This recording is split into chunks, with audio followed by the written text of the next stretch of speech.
Actually আমাদের একটা case এসেছিল ডায়মন্ড হারবার থেকে। ওরা দোতলা বানাচ্ছিল বাড়ি, তখন থেকে ওদের ফিল হতে থাকে যে কিছু একটা প্রবলেম হচ্ছে, মানে কোনো কারণে ওটা বানাতেই পারছে না, কোনো বাধার সৃষ্টি আছে। আসছে। আর ওদের বাড়িতে প্রচুর বিড়াল আছে, তো সেই যে ক্লোজ যে খুব বিড়ালটা ছিল, সে নাকি মেয়েটাকে কিছু একটা জানান দেওয়ার চেষ্টা করছিল।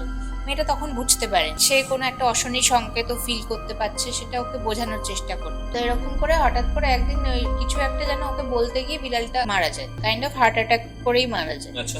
তো আমরা গিয়ে জানতে পারলাম যে ওর যে মা ছিল, সে মা নাকি ওদের ঘরের জানলার বাইরে একটা আম গাছ আছে, ওখানে একটা মানুষের থেকেও বড় সাইজের যদি বাদুড় হয়, দুটো শিং এরকম টাইপের ফিগার উনি দেখতে পান আম গাছের মাথায়। তো আমরা বলি, এখানে কেন হচ্ছে, গাছটার কি কোনো পেছনে কোনো হিস্ট্রি আছে?